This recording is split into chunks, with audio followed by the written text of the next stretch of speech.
Vamos continuar, então. Agora vamos falar um pouquinho dos peixes ósseos, tá? Esses peixes ósseos, então, é o grupo mais vasto que nós temos conhecimento desse ambiente aquático aí. Então, eles vão ter cerca de... a cada 9 peixes de 10 espécies são ósseos. Se a gente comparar peixe ósseo com peixe cartilaginoso, tá? Então, a cada 10 peixes, 9 são ósseo e 1 é cartilaginoso. Então, esses a gente considera como os peixes atuais. Eles não são os peixes tão primitivos como os peixes cartilaginosos, tá? Estes peixes, então, eles habitam todos os tipos de água, pode ser água doce, salobra, salgada, quente, fria, embora a maioria seja limitada a temperaturas entre 9 e 11 graus Celsius. Esta é uma classe que tem, do ponto de vista evolutivo, ela é muito recente, tá? Mas ela é considerada bastante evoluída. Os peixes ósseos não são maiores, normalmente, que 1 metro de comprimento. Mas existem formas bem reduzidas, que pode chegar a 10 milímetros de comprimento, e espécies bastante gigantescas, que pode chegar até 3,80 metros de comprimento, tá? Como é o caso do peixe lula.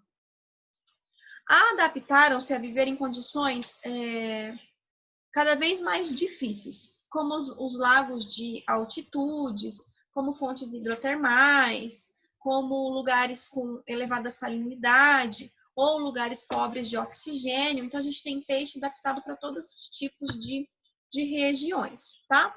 Muitos peixes ósseos, eles realizam migrações periódicas, seja de um local para um outro, seja de água profunda para a superfície. Para quê? Para desovar e também para buscar alimentos. As suas características principais incluem um corpo um pouco mais alto e largo e uma silhueta mais ovalada, não tão afilada como é o caso do peixe cartilaginoso, tá? E para que eles têm isso? Para facilitar o deslocamento dele na água, tá? A cabeça estende-se da ponta do focinho à abertura do opérculo.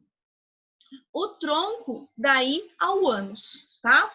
Então, nós temos aí a cabeça que vai até o opérculo, que é aquela aberturinha assim, ó, do peixe, que é onde dentro tá as brânquias.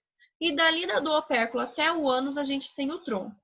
O corpo apresenta uma forte musculatura segmentar, formada por miômeros, que são separados por delicados septos conjuntivos. Então, já tem um tecido mais aprimorado, uma musculatura mais resistente. O esqueleto é formado por ossos verdadeiros e não por ossos falsos ou cartilaginosos, como a gente estava vendo até agora, tá? Embora algumas espécies possam apresentar ainda ossos cartilaginídeos, como é o caso do esturjão, tá? Mas eles têm inúmeras vértebras distintas e frequentemente preenchida pela notocorda. Então, a notocorda também fica por toda a vida desse peixe. O esqueleto apresenta 3 partes principais. Então, ele tem a coluna vertebral, ele tem o crânio e tem os raios das barbatanas, tá? Da coluna vertebral, partem as costelas e a cintura peitoral, porque não existe uma cintura pélvica ligando-se a essas barbatanas por meio de tendões, então não tem uma ligação com a coluna vertebral. Os numerosos outros pequenos ossos sustentam os raios das barbatanas. Então, daí, ele tem outros ossos para fazer a sustentação dessas barbatanas.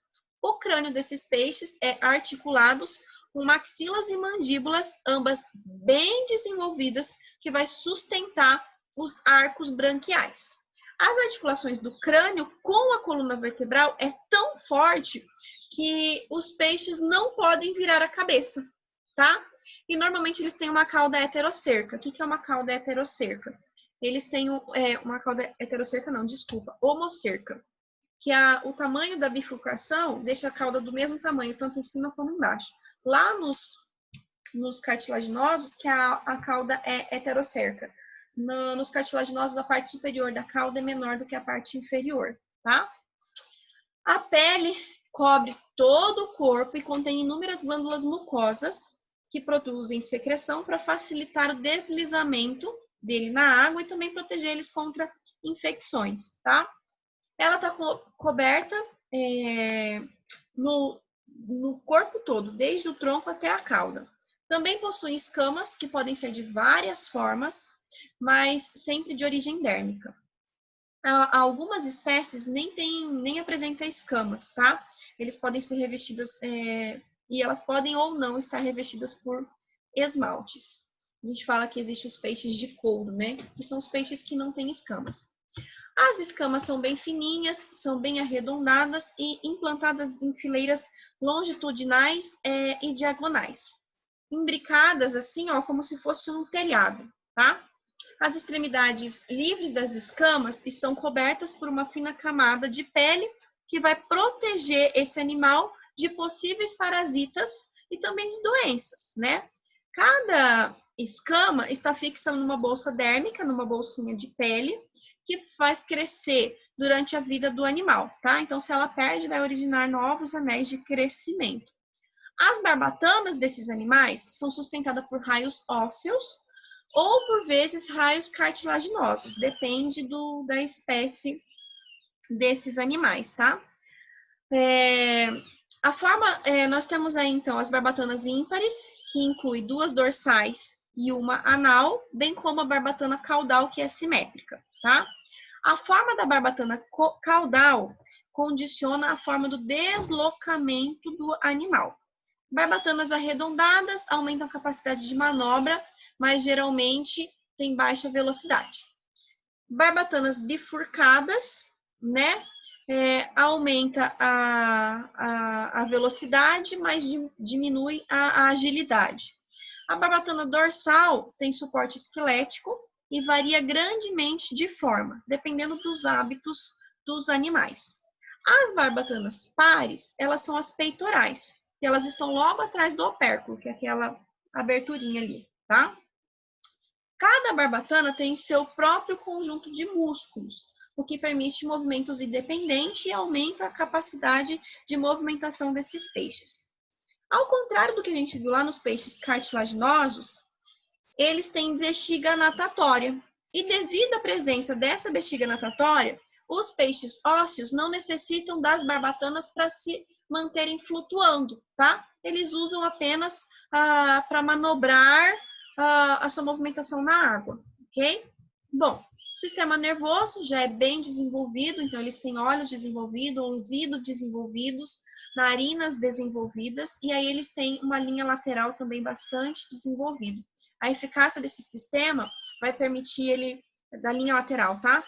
Permite ele detectar movimentos e vibrações na água a longitude muito grande, tá? Eles têm um sistema digestório completo, né? Então, tem uma boca bem grande na porção terminal, rodeada da maxila e das mandíbulas bem distinta. E aí, eles têm dentes cônicos e finos. Existem outros dentes localizados nos primeiros arcos branquiais, que são normalmente para triturar o alimento, tá? A boca, na boca deles ainda tem uma linguinha ligada no chão da cavidade que ajuda nos movimentos respiratórios. O sistema circulatório deles, sistema fechado, coração com 2 câmeras, um átrio e um ventrículo, circulação é fechada, simples e incompleta, né? Então, eles têm essa capacidade aí.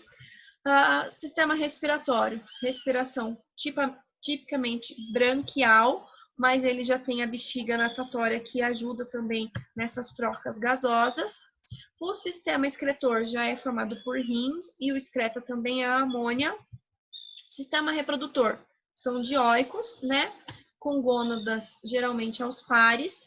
A maioria dessas espécies são ovíparas com fecundação externa, embora a gente sabe que existem espécies com fecundação interna que também são hermafroditas, tá? Algumas espécies elas podem passar por uma mudança de sexo, com machos que passam para fêmeas, aumentando o tamanho, e as fêmeas que se tornam dominantes nos cardumes ao passarem-se a macho, tá?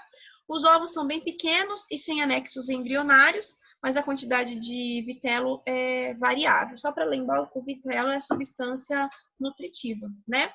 As espécies de mar produzem enorme quantidade de ovos, pois a maioria não sobrevive, né? A gente sabe que as espécies marinhas têm uma dificuldade para fazer essa parte da reprodução.